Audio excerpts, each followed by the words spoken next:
name is Ron Freiwald, and I've been a parishioner at Church Cathedral for about 20 years. For this series of Lenten meditations, I chose the text Micah 6:8. The whole book of Micah, chapter 6 in particular, is probably worth reading just to get the flavor and the setting. It's written against a backdrop where the southern kingdom of Israel is increasingly worried about the encroaching power, the approach of the Assyrian Empire, which has already destroyed the northern kingdom and its capital at Samaria. In that context, God expresses disappointment and anger and outrage at the chosen people for their unfaithfulness. Through the voice of Micah, God reminds them of how he acted justly when he saw their oppression in Egypt, about how God heard their cries and redeemed them from slavery. He reminds them about how God walked with them during their time in the wilderness for 40 years, returning to the promised land.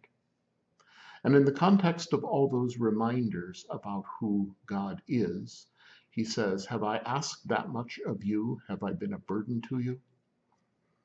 And the answer is no. Here is the key text, Micah 6:8. What does the Lord require of you but to do justly, to love mercy, and to walk humbly with your God?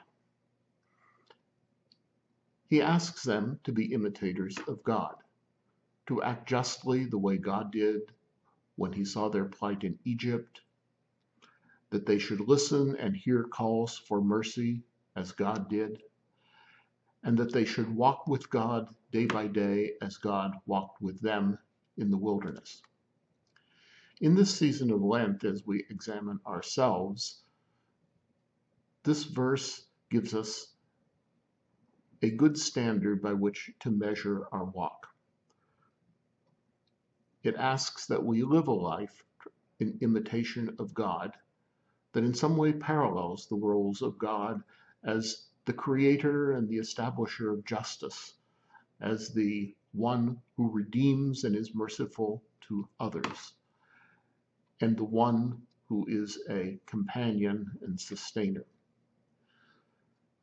This is a challenging verse because it's not always clear what it means. What does it mean to do justice? It's not always clear what the just thing to do is, nor what I, as an individual, can be doing to try to bring justice about. It's not always clear what it means to be merciful. Where is the line between being merciful and being soft, which perhaps may enable injustice? It's not always clear if I'm walking with God or walking with other voices in my ears. So the verse poses a constant challenge to us. Also, the verse is a call for an active life and not a passive one. Someone noted, not me, many years ago, that this verse is mentioned in the Catechism of the Book of Common Prayer, but it's misquoted.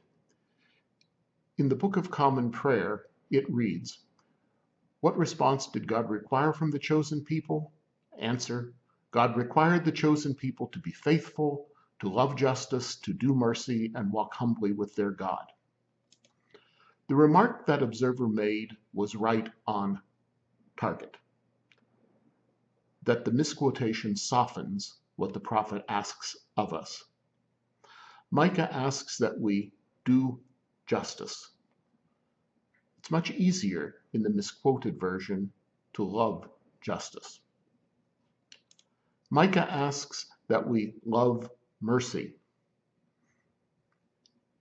It's much easier, perhaps, to do mercy. How often have you done something merciful, perhaps out of a sense that it was your Christian duty, but were rather begrudging about it?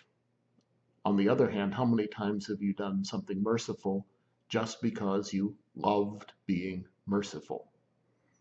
So Micah says, do justice, love mercy, and walk humbly with God. During this Lenten season, Micah's summary can be a constant challenge to us and even beyond Lent as a measure of how we're doing.